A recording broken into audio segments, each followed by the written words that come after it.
abonnez-vous, mettez la cloche, mettez un j'aime.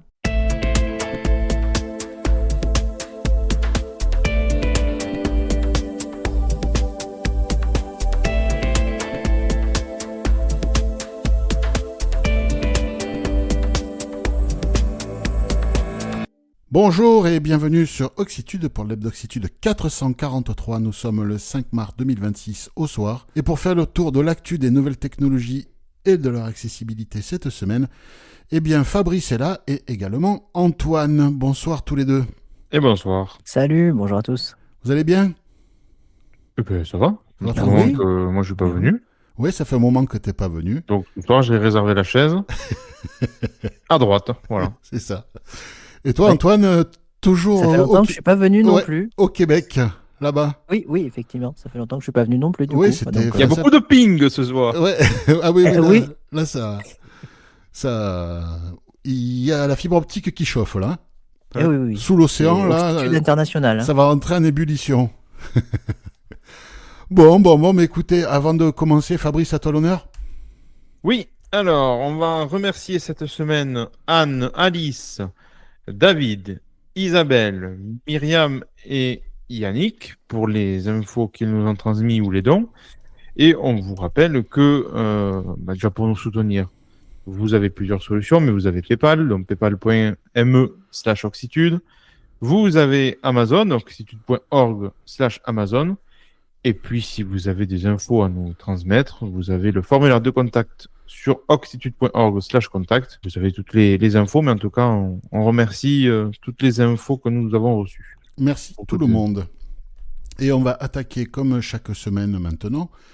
On va faire un tour du côté des applis et du web. Et Antoine, à toi l'honneur. Oui, bah apparemment ils ont gagné un prix pour jeunes startup, me semble-t-il. Ils Oui. ont été fondés en 2024, donc à Nice.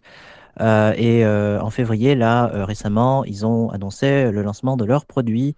Donc la startup en question, c'est Includi. C'est ça. Donc inclus 2DY, voilà. Pourquoi pas. Et donc ça permet de faire de l'analyse automatique et d'accessibilité. Donc tout ce qui est contraste, description de l'image, compatibilité avec les lecteurs d'écran, etc. Et donc ça génère aussi un rapport plus détaillé qu'ils veulent à la fois pour les devs, comme d'habitude, pour les développeurs, et puis à la fois plus simple, peut-être pour l'équipe produit, l'équipe de com, parfois, parce que l'accessibilité, ça peut être un argument marketing aussi. Mm. Et puis, donc, suite à ça, ils peuvent faire un plan d'action plus dédié soit business, soit développement.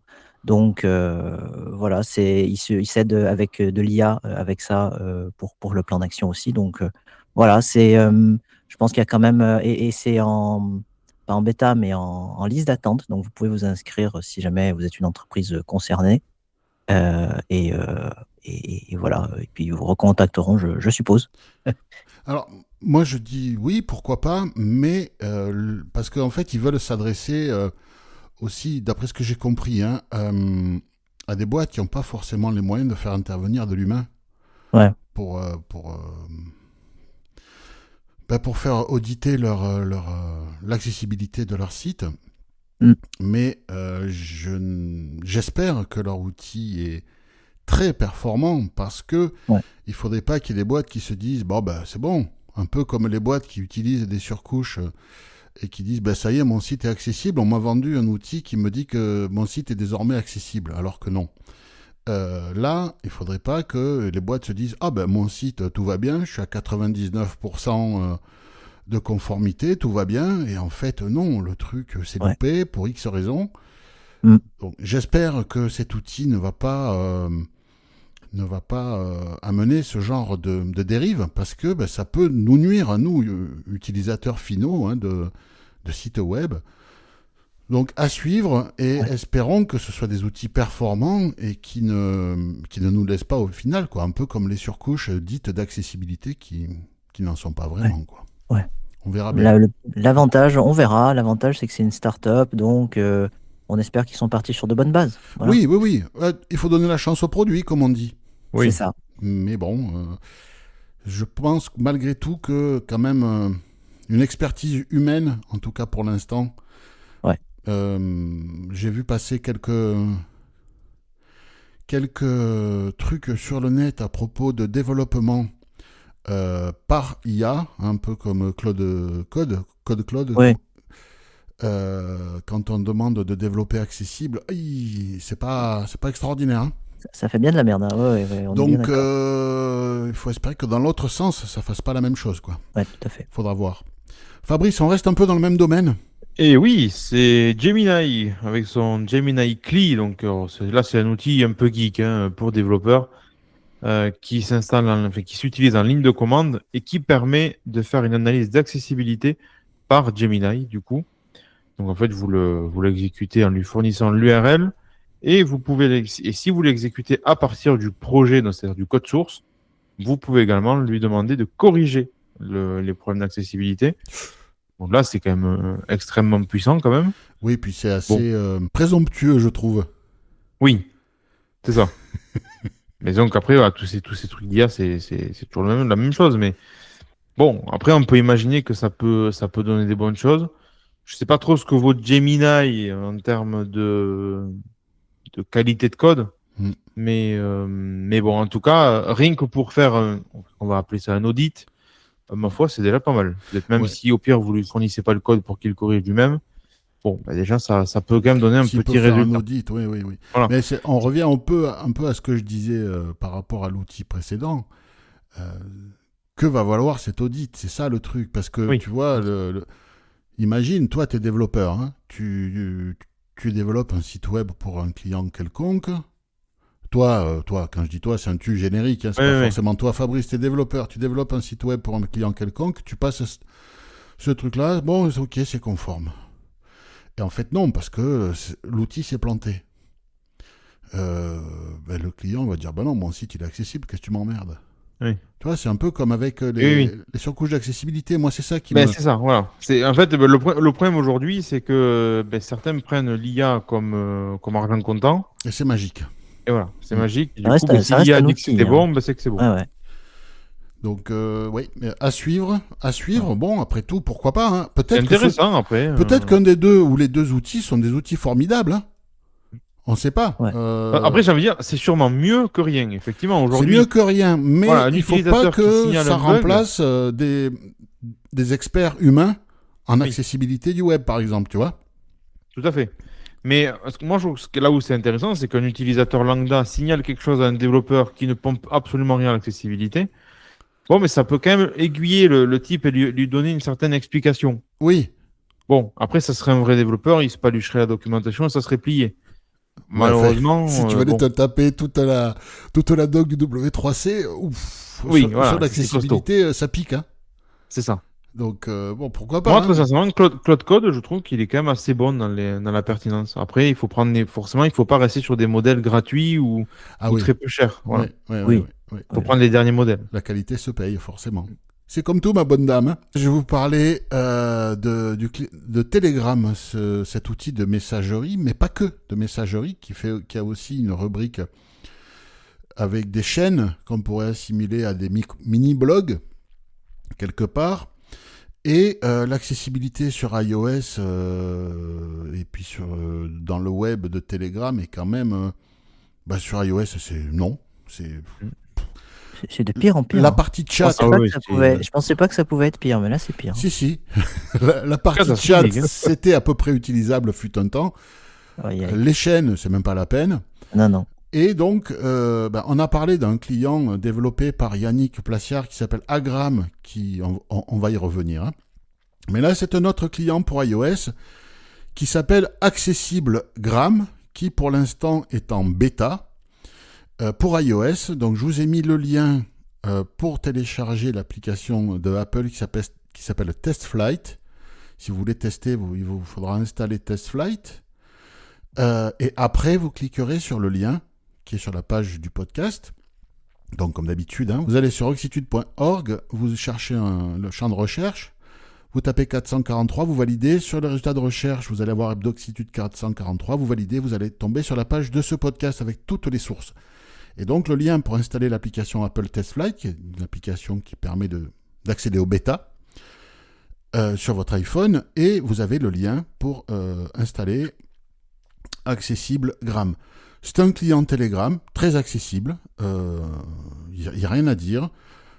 Alors, on est en bêta, donc il y a des limitations. On ne peut pas faire de recherche de canaux, par exemple. En tout cas, personne n'a trouvé dans l'équipe de ceux qui s'en servent. C'est assez paramétrable en termes de notification et de son. Ouais, c'est pas mal. Hein, c'est pas mal. La gestion des messages audio, elle est vraiment pas mal. Hein. Oui, c'est pas mal.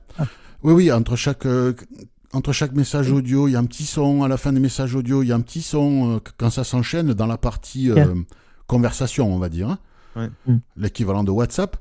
Ouais. Donc, c'est un outil sur lequel il faut jeter un œil, qui arrive en concurrence avec Agram que Yannick est en train de développer. Yannick Placiard qui a développé sur macOS, qui devrait être en train de porter. On attend le portage sur iOS. On attend sur le portage sur iOS, Yannick. On espère qu'il lui pètera la gueule à ce AccessibleGram.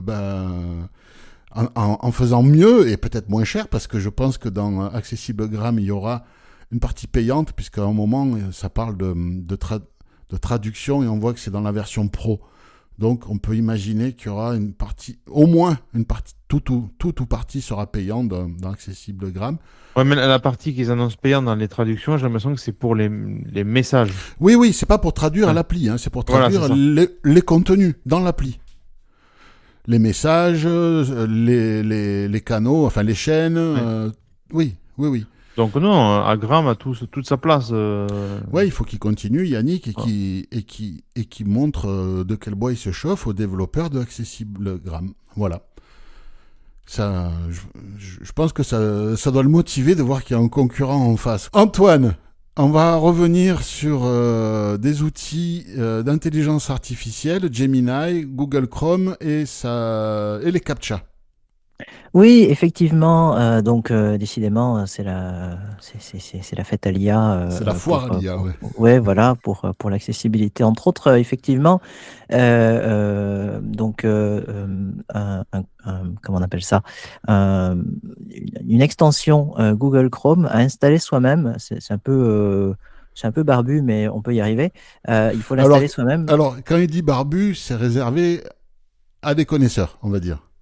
Oui, parce qu'il faut activer le mode développeur dans les extensions Chrome et ensuite télécharger l'extension et la mettre dans les extensions de Chrome. Et ensuite de ça, il faut dans l'extension charger une API. Donc, une clé API, Gemini. Exact. Donc, qu'on peut récupérer dans Google Studio, Google AI Studio. Et la clé API, c'est ce qui permet à l'application de faire l'interface avec le modèle d'IA de Google. Et le modèle d'IA devrait... Alors, j'ai pas trop compris. Je ne crois pas que ce soit agentique. Je ne crois pas qu'il va contrôler l'ordinateur, mais il devrait au moins pouvoir décrire de façon personnalisée et de façon précise, la plus précise possible, comment résoudre le CAPTCHA visuel, si vous en rencontrez sur des pages web, par exemple. Donc, voilà, à tester et à voir. Il faut un compte chez Google IA. Oui. Et récupérer sa clé API, installer... de toute façon, il y a toute la procédure est décrite dans l'article associé, donc... Si vous êtes intéressé, allez-y. Bon, ça parle anglais, mais bon. L'outil de traduction de votre navigateur sera votre ami. Hein. Voilà.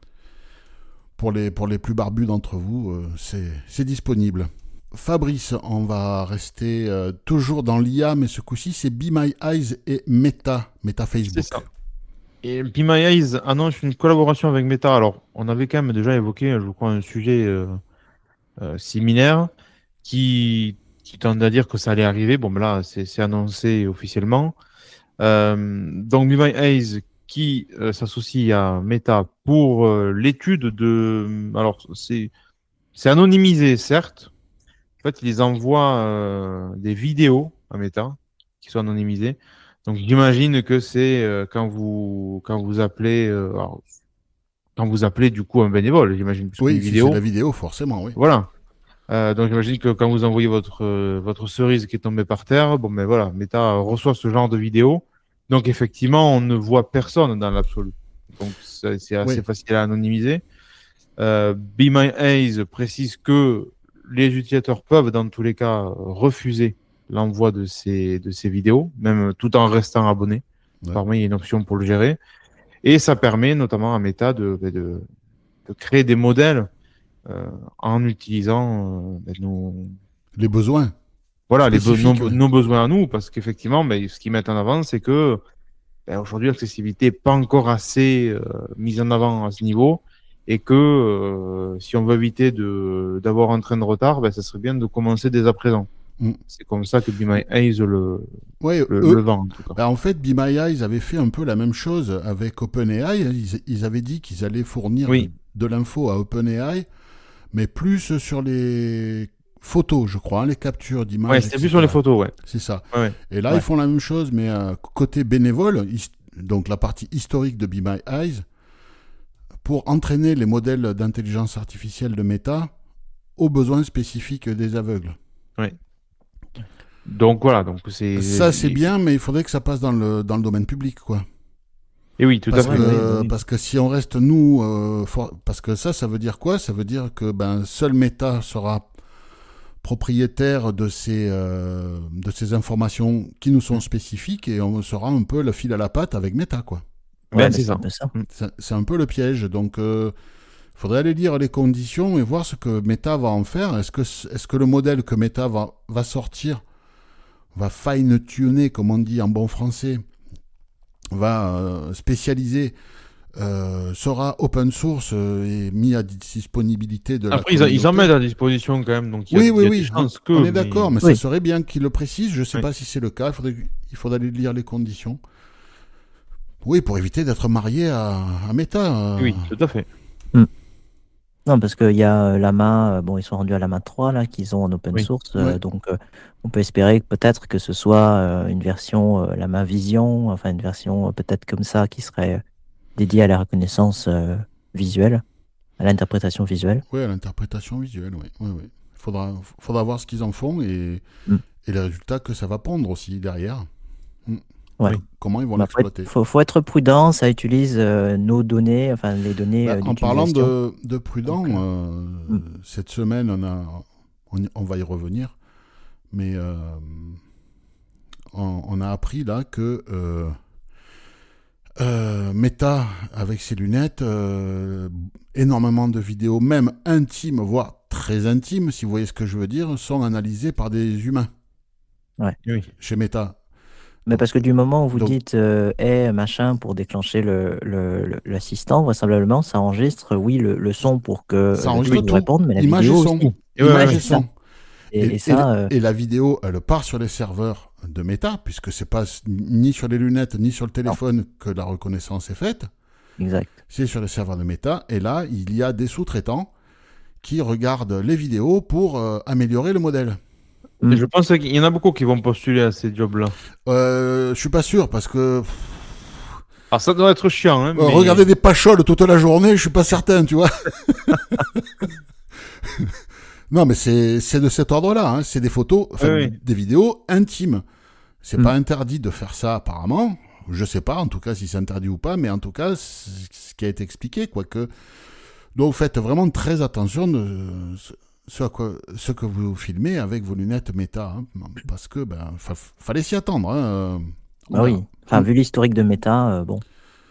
Oui, Apple avait fait la même chose avec Siri. Hein. Oui. Tout à fait. Il y a eu un scandale hein, à ce sujet. Donc, il faisait écouter ce que les gens demandaient à Siri pour améliorer Siri. Bon, apparemment, ça n'a pas marché. Ils n'ont pas pris les bonnes personnes, hein, parce que Siri est toujours aussi pourri. Mais en tout cas, ils ont essayé. Oui, Quoi. Oui. Bon, on parlait de Yannick Plassiard. Eh bien, je vais revenir sur la suite de ses aventures. Et Yannick a créé AppSuite UE, qui est un site sur lequel il propose des applications qu'il développe, lui, Et on avait parlé donc de Ascan, un outil de numérisation scan OCR pour Mac, et de Agram, un client Telegram pour macOS en cours de portage sur iOS. Mais il ne s'est pas arrêté là, le bougre. Il est pris de frénésie et il développe à fond la caisse. Et il a proposé 2 nouveaux outils. Alors le premier, pour l'instant, est pour Windows, mais il sera porté sous peu sur Mac. Oui, il s'arrête à rien. Hein. Et oui, c'est un outil pour le logiciel de musique assisté par ordinateur qui s'appelle Reaper, qui permet de faire du live loop. Et l'outil s'appelle Live Loop. Alors le live loop, je ne sais pas ce que c'est, je ne suis pas musicien. D'après ce que j'ai compris, c'est que ça permet de démarrer, de faire une boucle, de mettre un instrument, et puis l'instrument suivant, et puis l'instrument suivant, en gros de composer à la volée instrument par instrument sous forme de boucle. Apparemment Reaper permet de le faire, mais il y a des manips à faire quand on doit changer d'instrument, etc. Là, tout se fait vraiment de façon fluide avec cet outil. Donc c'est pour ceux qui utilisent spécifiquement cette fonctionnalité de Reaper, si je comprends bien. Pardon ? Donc c'est pour ceux qui utiliseraient spécifiquement cette fonctionnalité-là de Live Loop. C'est pour ceux qui veulent composer en faisant sur des boucles, quoi, en utilisant des boucles. D'après ce que je comprends, tu fais une ligne de basse, par exemple. Ouais. La ligne de basse se joue, alors sur je sais pas combien de mesures, puis après tu vas venir mettre ta batterie, et puis après tu vas ajouter au fur et à mesure, ça revient, ça recommence en boucle. Et apparemment Reaper permet de le faire, mais de façon un peu saccadée. Là, il a fait quelque chose qui propose un outil pour fluidifier tout ça. Tout se fait bien sûr par raccourci clavier, ça marche avec NVDA. C'est vraiment fait pour nous, hein, donc c'est un outil et c'est vu comme un VST par Reaper. Donc si vous êtes intéressé, n'hésitez pas, il y a le lien pour aller sur le site de Yannick pour avoir des détails, savoir le télécharger. Vous pouvez écouter une démo. Yannick a fait une vidéo, je crois, d'une 30aine de minutes pour montrer un exemple d'utilisation. Donc sur la page de l'appli, donc pour écouter Yannick qui montre comment ça marche, à quoi ça sert. Vous avez 14 jours d'essai et après, avec la version standard de base, c'est 29,99, 30 €, hein, et la version pro, donc nos limites, à 69,99 €. Donc vous pouvez aller voir sur le site de Yannick ce qu'il en est.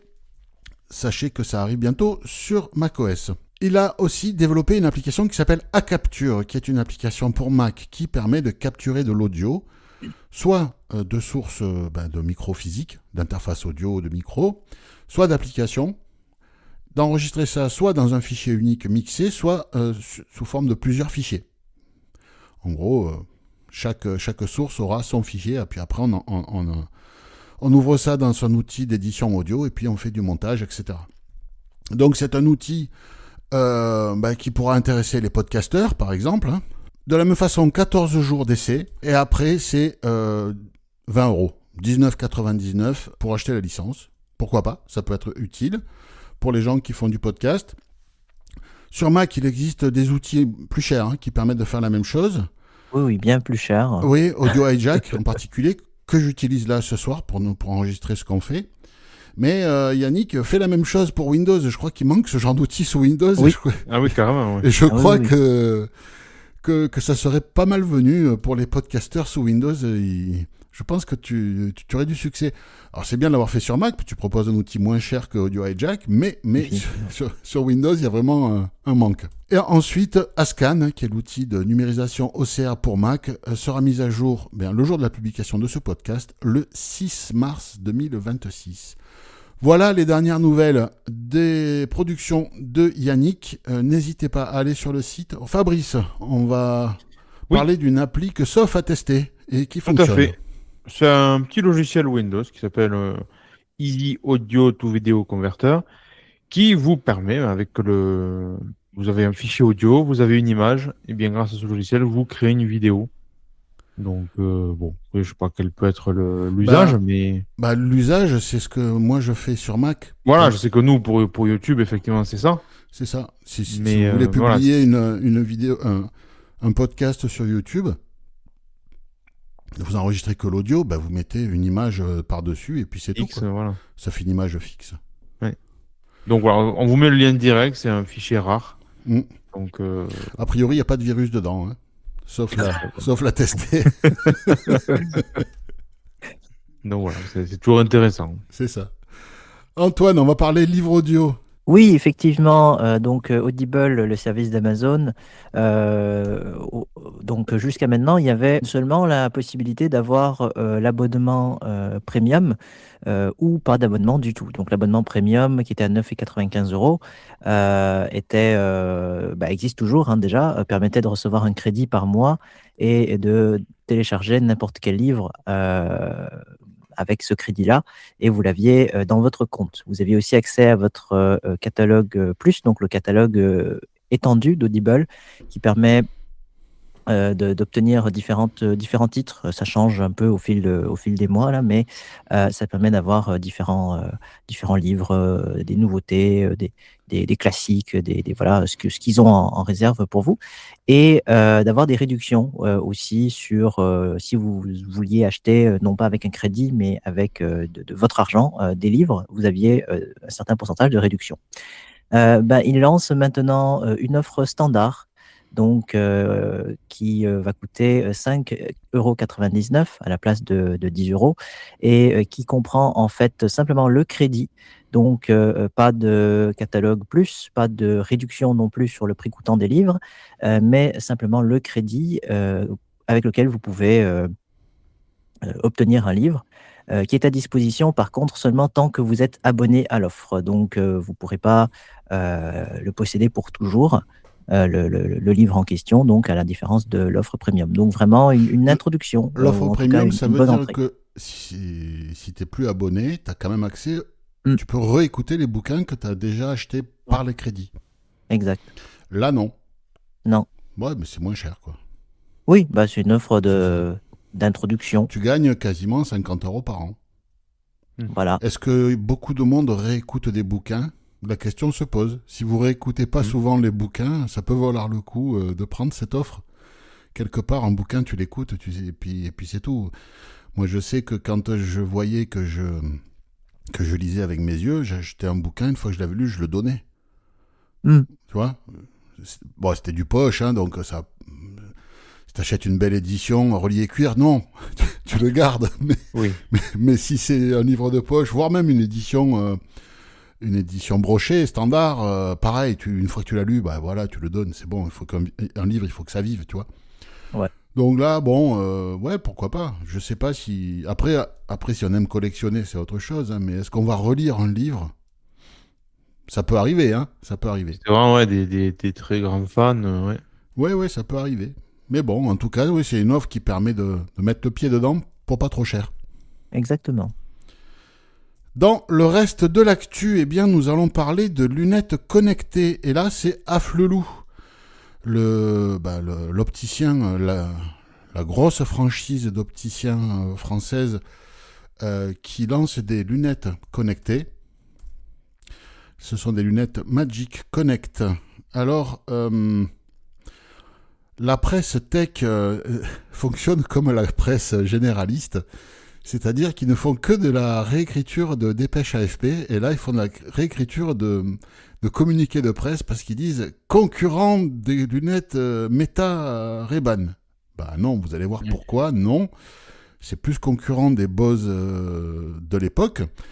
En fait, ce qu'elles ont de connecté, ces lunettes, c'est que ce sont des écouteurs audio. En fait, ce sont des lunettes audio, c'est déjà très bien, hein. C'est-à-dire que l'électronique est dans les branches et vous achetez les branches connectées et après vous pouvez les adapter sur 25 montures différentes au choix. Et quand vous achetez, vous avez les lunettes, les branches connectées, une paire de branches normales, la monture que vous avez choisie, plus apparemment des verres à clipser dessus, et la boîte.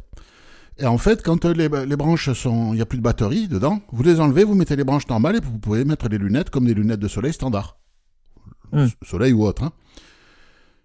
Et donc, qu'est-ce que c'est? C'est de la projection audio, tout simplement. Il y a un micro à réduction de bruit. Ça bénéficie du savoir-faire de Afflelou dans la production, fabrication d'appareils auditifs. C'est ce qui est dit dans l'article en lien.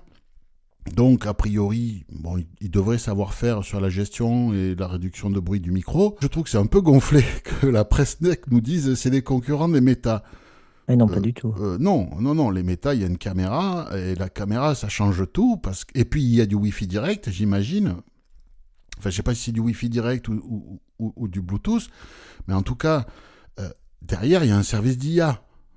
Il y a une possibilité de publier des photos ou des vidéos sur WhatsApp, un peu partout. Donc, il y a quand même une valeur ajoutée qu'on aime ou qu'on n'aime pas, mais c'est pas comparable.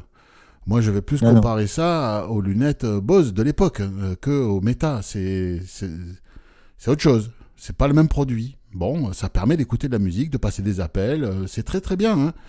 Mais je trouve que c'est un peu gonflé de la part d'Afflelou et de la Prestec d'avoir juste repris ça comme ça, sans mesure. L'autonomie est donnée pour 5 heures à un volume sonore moyen. Alors, sachant que si on est dans un environnement très bruyant, comme on est en audio ouvert, projection audio, il faudra mettre le son fort pour pouvoir entendre quelque chose, parce que c'est tout. C'est comme ça, c'est le principe. C'est du Bluetooth 5.4 et c'est du multipoint. Vous pouvez les connecter à 2 appareils.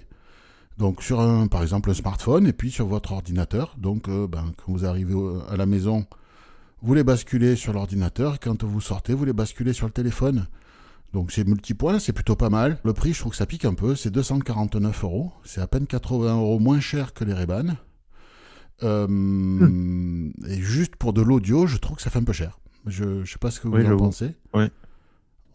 Surtout que on peut avoir des écouteurs Shoggs ou il y en a plein d'autres là maintenant, moins chers, même Soundcore, etc., qui ont une autonomie meilleure en plus. Oui, mais et même les JVC, là, les clips de chez JVC qui sont à 90 balles. Ouais. Vous prenez une paire de lunettes de soleil si vous avez besoin et puis vous mettez les clips, quoi. Oui, j'ai dit Shoggs parce que c'est Shoggs, c'est bien aussi. Mais il y en a des moins chers que ça encore maintenant. Oui. Tout le monde s'est mis au... Enfin, c'est très... Pour les sportifs, là, les clips, là, les sur la page qu'on a, là, des écouteurs à oreille ouverte, on a, je sais pas, j'avais recensé une vingtaine de modèles. Oui, en 2015, il y en avait 2, mais là, c'est en le vent en poupe. Hein, c'est le vent en poupe. Puis, je pense que c'est dû au très très très gros engouement qu'il y a sur la course à pied. Exact. Et sur les vélos électriques. Ouais. Les gens veulent pouvoir écouter leur musique, leur podcast, mais en gardant un œil ou une oreille sur l'environnement pour pas se faire foutre en l'air par un bus ou autre chose. Donc nous, ça nous sert, mais... c'est mieux. Ouais.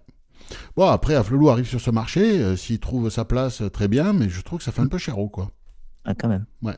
Bon, en tout cas, c'est là. Fabrice, on va parler des suites de l'action en justice de HappyDV et autres contre plusieurs grands distributeurs, en particulier Auchan. Alors là, c'est HappyDV et Droit Pluriel qui ont fait un référé contre Auchan et ses services en ligne, en particulier tout ce qui permet de commander en ligne, leur magasin Drive.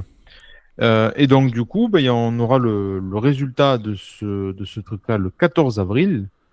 Bon, alors ils ont attaqué Auchan, mais ils avaient également attaqué par le passé d'autres enseignes, telles que Leclerc.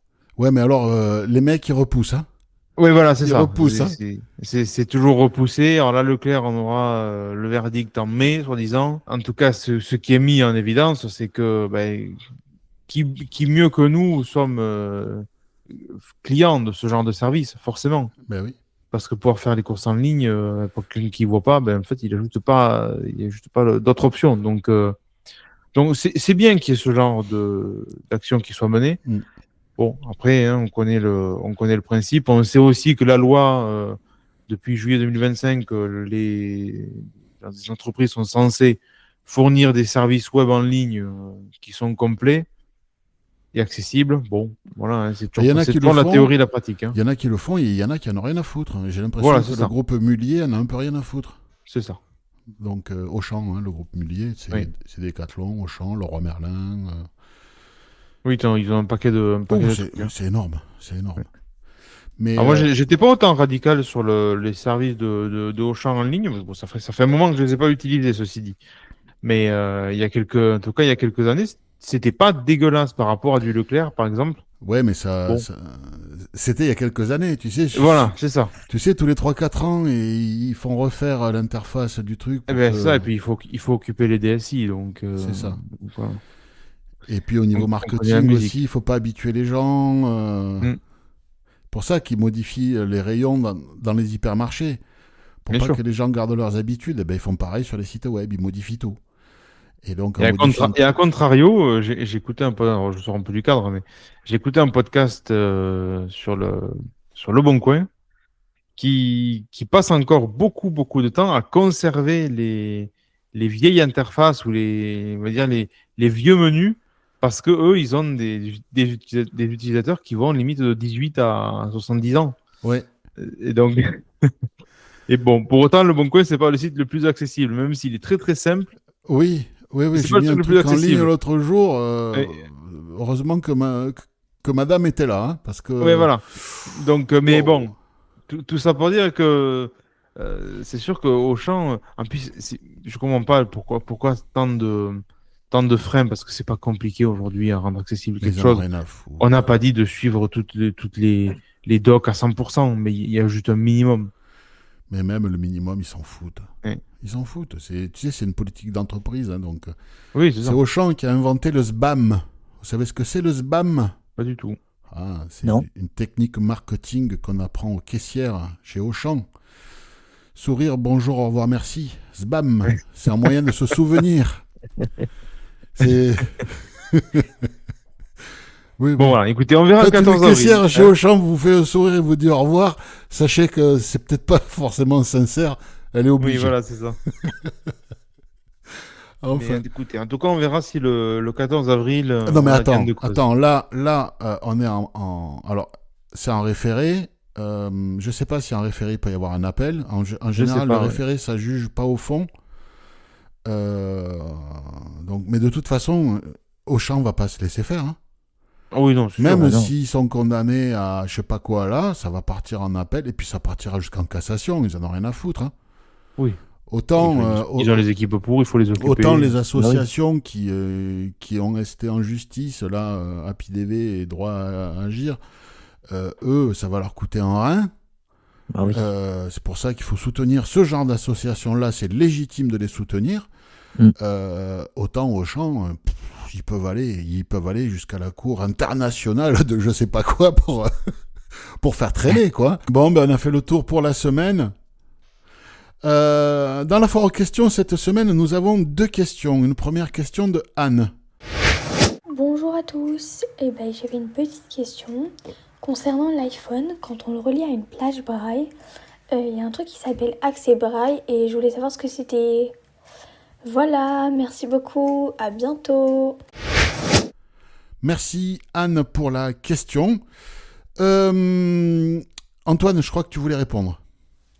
Oui, effectivement, donc c'est une nouveauté de iOS 26, donc la nouvelle version sortie cette année, qui permet d'avoir un peu un truc similaire à un bloc-notes braille. Donc il y a des trucs très spécifiques En à gros, l'usage du braille. En gros, c'est Ouais. un mode interne virtuel Voilà. qui est dans l'iPhone au lieu d'être dans votre bloc-notes. C'est ça, qui est bien caché parce que on n'accède que par cet accès braille. Donc là, il y a les options. Là, je pense que Anne est tombée sur les options dans VoiceOver, dans Braille, il y a accès braille. Donc ça, c'est les options du truc. Pour y accéder, il faut faire espace 7 et 8. Et puis, on entre dans un menu dans lequel on peut avoir des sous-titres, on peut lancer une application à la volée, on peut les sous-titres en direct, hein, donc c'est-à-dire que ça retranscrit ce que le micro de l'iPhone entend. On peut gérer des fichiers BRF, donc que ce soit en créé, donc des fichiers BRF, c'est des fichiers écrits en code braille, et donc on peut les gérer soit en créé, soit en lire, si on met dans notre iCloud, dans un dossier qui va se créer automatiquement, qui s'appelle fichier braille BRF, si on on colle des fichiers BRF, que ce soit de bibliothèque, braille, ce genre de choses, on va pouvoir les lire avec notre plage braille notamment. Donc vraiment assez niche, mais vraiment intéressant comme nouveauté. Et- Ça date donc d'iOS 26. Et alors, un truc intéressant, c'est que ça ne se limite pas à iOS. On l'a sur iPad, bien sûr, puisque c'est la même chose. Mais c'est également disponible sur macOS, ce qui veut dire qu'un fichier fait. BRF on aura la même chose sur le Mac. C'est-à-dire que quelqu'un qui a un iPhone, un iPad et un Mac pourra avoir uniquement une ligne braille sans mode interne et utiliser ce mode interne-là pour simuler un vrai bloc-notes. Sauf que pour l'instant, c'est quand même limité en termes de fonctions. En tout cas, moi, j'espère que Apple va poursuivre dans ce sens pour offrir beaucoup plus de fonctions dans ce accès braille pour qu'à terme, on puisse se passer d'acheter des blocs-notes braille qui proposent de l'électronique complètement obsolète, même quand ça sort neuf, hein, quand c'est mis sur le marché. Les composants électroniques qu'il y a dedans, la RAM, les trucs, les processeurs, les cartes mères qu'il y a dedans, elles ont déjà 5 ans ou 6 ans d'âge. Et ça se prétend vouloir se connecter au Wi-Fi, donc ça devient un enjeu. Enfin, si c'était interne, je dirais pas, mais là... Jacques, par exemple, il a une plage braille récente avec un mode interne. Il y a certains fichiers PDF, il faut 2 minutes pour que le fichier s'ouvre. 2 minutes. Quand même. 2 minutes. Ah ouais. Et il utilise ça dans un cadre pro, si tu veux. Donc, il a quand même, il n'a pas que ça à foutre, tu vois, à attendre que ça s'ouvre. Et 2 minutes, c'est long. Il est plus aujourd'hui, quoi. Et donc, combien de fois, moi, la mienne, il y a des plantages, il y a des machins, il y a des bugs. Je comprends que ce sont de petites équipes, mais là... Et puis, ils promettent des fonctions qui arrivent au bout de 4 ans. Ouais. Quand elles arrivent. Donc là, si Apple continue dans ce sens, ajoute de nouvelles fonctionnalités à cet accès braille dans iOS, macOS, iPadOS 27, pourquoi pas à 28, ça pourrait peut-être donner des idées à Google qui pourrait faire la même chose dans Android. Hein. Et dans son futur système Android pour ordinateur qui va arriver. Là, tu peux rêver. Oh, tu sais, on ne sait pas.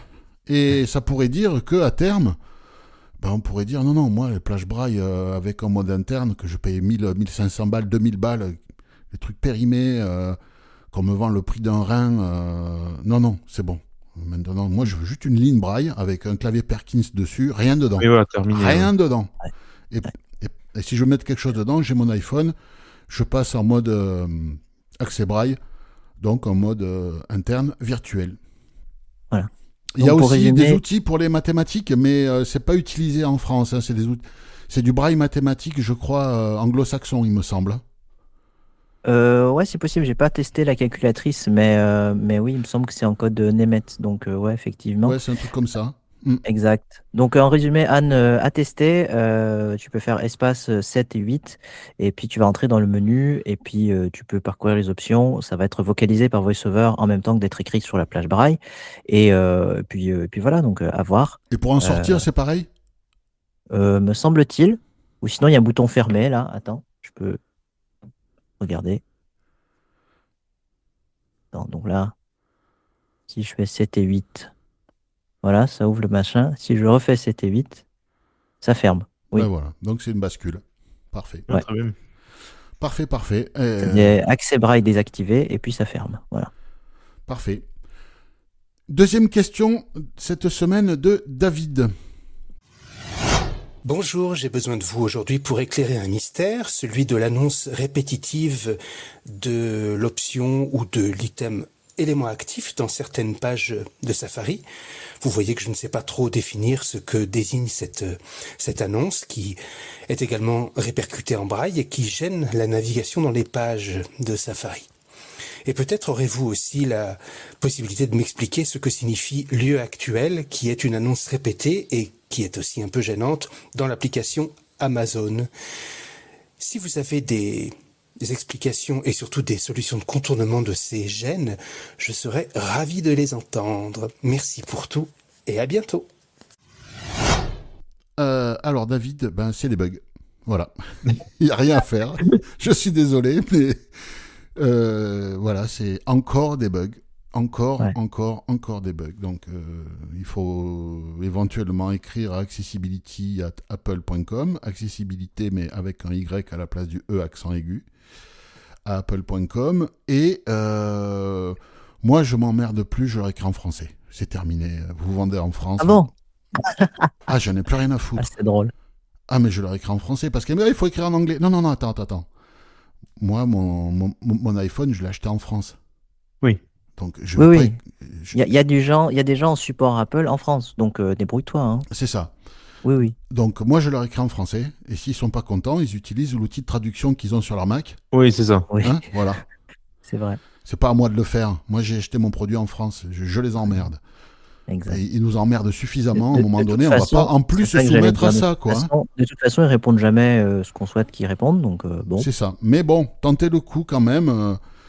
Tentez le coup d'écrire accessibility@apple.com. Mais bon, c'est même pas pisser dans un violoncelle. Là, c'est pisser dans une contrebasse. Il y a plus de place. Faut-le. Enfin, j'en ai peur. Enfin, c'est comme ça. Sinon, on en a parlé tout à l'heure. Cette semaine, sur le site, on vous a proposé un podcast pour faire un retour sur où on en est, sur les lunettes Meta Ray-Ban. Parce qu'avec Tony et je crois Cédric, on vous avait présenté, enfin c'est Tony surtout, qui nous avait présenté les Meta Ray-Ban à l'automne 2024, mais c'était pas encore vraiment disponible chez nous. Il fallait passer par un VPN, il fallait lui parler en anglais à l'outil d'intelligence visuelle. Depuis, les choses ont bien changé. Si vous n'avez pas encore écouté le podcast, écoutez-le. Il dure une quarantaine de minutes. Voilà, vous pouvez l'écouter soit sur le site, soit sur vos plateformes de podcast favorites, soit sur la chaîne YouTube Les Podcasts d'Oxitude. Écoutez... Il y a eu un bon démarrage, ce podcast. Oui, il a Quand eu même. un bon démarrage. Bon, en général, sur YouTube, il n'y a qu'un démarrage. C'est... Mais, Ça chauffe lentement. non, alors il a eu un bon démarrage sur YouTube et sur les autres plateformes aussi, apparemment, d'après les stats que j'ai vus ce matin. En plus, c'est bon, c'est un truc de high-tech, donc je pense qu'il attire également du trafic par son nom déjà. C'est possible, mais bon, après le titre parle bien de personnes aveugles, hein, donc Ouais. les personnes qui voient bien, le voient le titre, bon, tu vois, ça les intéresse pas forcément. Oui. En plus, la rétention était assez bonne en durée d'écoute moyenne, donc je pense que c'est surtout des miros qui ont écouté, ou alors des voyants curieux. Oui. C'est En tout possible. cas, le sujet intéresse surtout. C'est ça, le sujet intéresse, donc n'hésitez pas, si vous n'avez pas écouté le podcast, vous pouvez y aller. Eh bien, je crois qu'on a fait le tour pour la semaine. La question traditionnelle, quoi de beau prévu ce week-end? Tiens, Fabrice. Du repos. Ce week-end, il va y avoir du sport, c'est sûr, mais après, pour l'instant, je trouve qu'il n'y a pas grand-chose de planifié. Le repos. Et toi, Antoine? Moi, j'ai un voyage imprévu. Ça va être chouette, totalement imprévu, mais je vais joindre ma compagne à Québec. Donc voilà. Et voilà, on y va. On va passer le week-end après son déplacement professionnel. Donc ça va être rigolo. Ah ben sympa. Bah ouais. Profite. Et oui. Profitez d'un week-end romantique à Québec. Et oui. Voilà. Tu vas aller voir ta blonde, du coup. C'est ça, voilà. C'est comme ça qu'on dit par chez vous, non? Oui, oui, oui. Et me toi, semble, non et toi, tu es son chum, c'est ça? C'est ça, voilà. C'est comme ça qu'on dit, c'est ça, hein? je C'est sais ça. pas, mais... Exactement. C'est ça. Oui, alors, parce que nous, en France, le mot, les blagues sur les blondes, souvent les gens pas pareil, pensent que c'est sur les femmes aux cheveux blonds. Non. Ma blonde, c'est toutes les femmes au Québec. Hein. Donc les blagues sur les blondes en France concernent toutes les femmes. Amis rousses et brunes, c'est pour vous aussi, hein, rigolez pas. Hein. Je me trompe ou pas, Antoine? Non, Non. oui, c'est pas mal courant, effectivement. Ma blonde, c'est toutes les femmes, hein, c'est pas Enfin, fort. c'est la copine, ta compagne. C'est ça, en voilà, soi. c'est ça. Ouais, voilà. Oui, ça n'a rien à voir avec la couleur des cheveux, on est d'accord. Eh ben non. Donc, les rousses qui se moquent des blagues sur les blondes, rigolez pas trop quand même. Voilà. Hein? Parce que bon, Eh oui, c'est pour vous aussi. Hein. ça va tomber sur vous. Exactement. Ouais, on en connaît plein. Oh là là. Ouh là là, oui, là, il faut pas lancer Philippe, là. Hein. Non, puis j'en ai des salles en plus, donc c'est Ah pas oui, la peine. oui, forcément. Non, ça- Bon, écoutez, on va en rester là pour cette semaine. Merci de nous avoir écoutés. Fabrice, Antoine, merci de m'avoir accompagné encore une fois. Merci à vous. Eh oui, merci de N'hésitez pas, l'invitation. chers amis auditeurs, à partager, à commenter, à mettre des pouces, des étoiles, des bons points, des coups de hache, comme je dis, si ça vous a pas plu. Et puis, on se voit bientôt sur Oxytude. Salut, salut! Salut! À bientôt.